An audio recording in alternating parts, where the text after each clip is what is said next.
नमस्कार दोस्तों।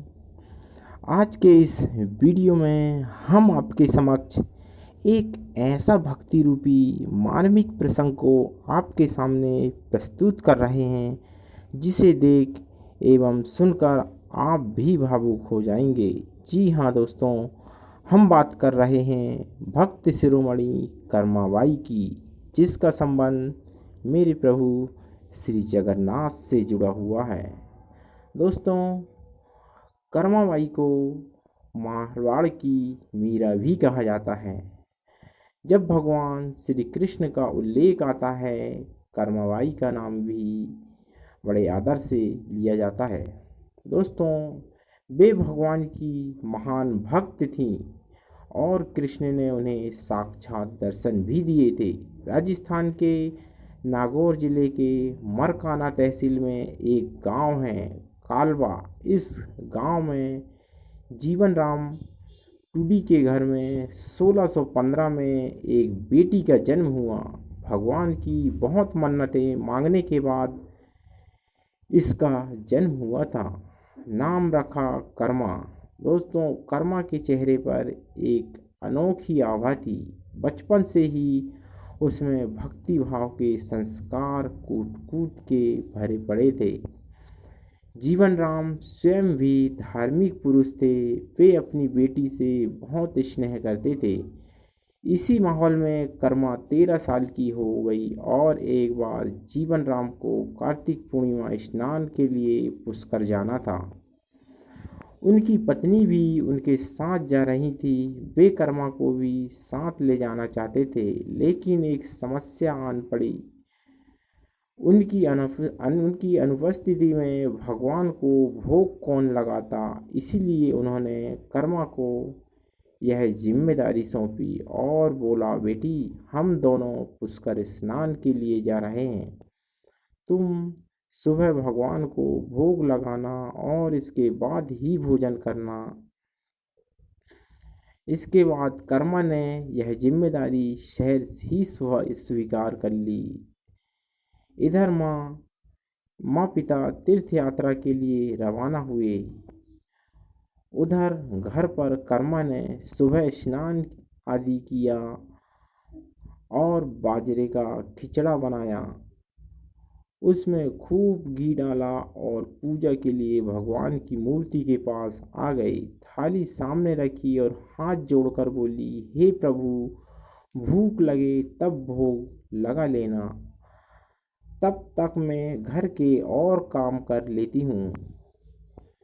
इसके बाद वह काम में जुट गई। बीच बीच में वह थाली देखने आती, लेकिन भगवान ने खिचड़ा नहीं खाया। थाली वैसी ही रखी हुई थी जैसे कर्मा कुछ देर पहले छोड़ कर गई थी। काफ़ी देर होने के बाद भी जब भगवान ने भोग नहीं लगाया तो उसे चिंता हुई, क्या खिचड़े में घी की कमी रह गई या थोड़ा और मीठा होना चाहिए।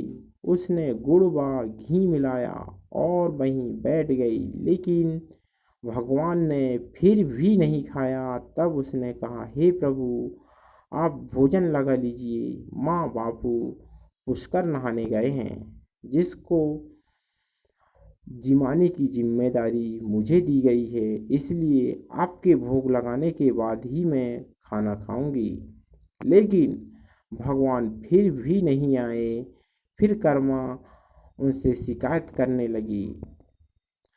वह बोली, माँ बापू जब जिमाते में हैं तो भोग लगा लेते हो और आज इतनी देर कर दी, खुद भी भूखे बैठे हो और मुझे भी भूखे रखे हो। लेकिन भगवान फिर भी नहीं आए और कर्मा का खिचड़ी वहीं रखा हुआ था। कर्मा ने और इंतजार किया। फिर बोली, तुम्हें मेरे हाथ से ही खिचड़ा खाना होगा। माँ बापू को आने में कई दिन लग जाएंगे। तुम जीम लो, वरना मैं भी भूखी रह जाऊंगी।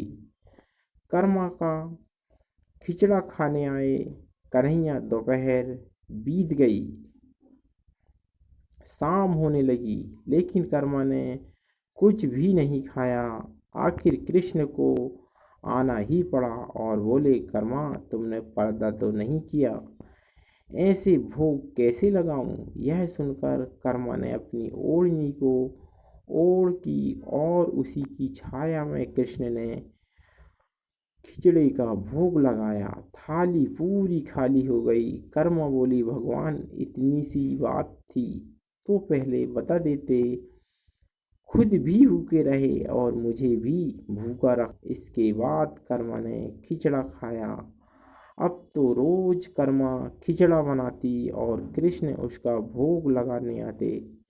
जब तक कर्मा के माँ पिता तीर्थ यात्रा पर रहे, रोज यह सिलसिला चलता रहा।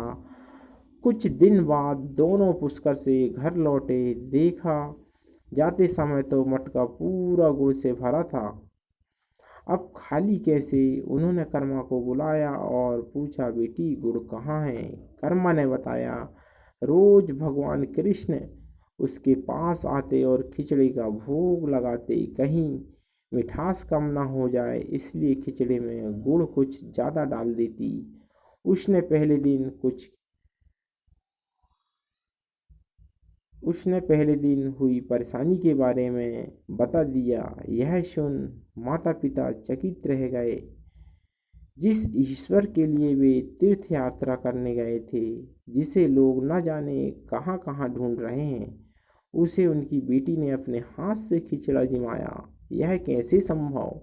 उन्हें चिंता सी भी हुई उन्हें चिंता भी हुई कि बेटी बाबली तो नहीं हो गई। उन्होंने मन को दिलासा देने के लिए कहा, शायद कर्मा ही पूरा गुड़ खा गई होगी। इस पर कर्मा ने कहा, अगर आपको यकीन नहीं तो कल देख लीजिएगा, मैं खुद भगवान को भोग लगाऊंगी।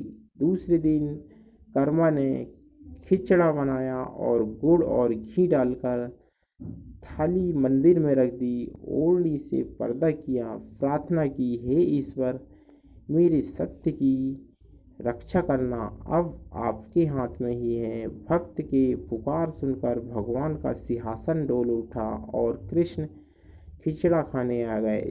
जीवन राम और उनकी पत्नी यह दृश्य देख विस्मित थी। उसी दिन से कर्माबाई जगत में विख्यात हो गई।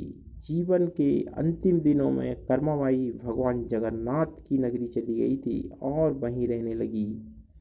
वह रोज भगवान को खिचड़ी का भोग लगाती और भगवान उनके हाथ से खिचड़ा खाने आते थे। आज भी भगवान जगन्नाथ को खिचड़ी का भोग लगाया जाता है। तो दोस्तों, वीडियो कैसा लगा? यदि वीडियो अच्छा लगा हो तो वीडियो को लाइक एवं सब्सक्राइब जरूर कीजिएगा। जय बाबा जगन्नाथ।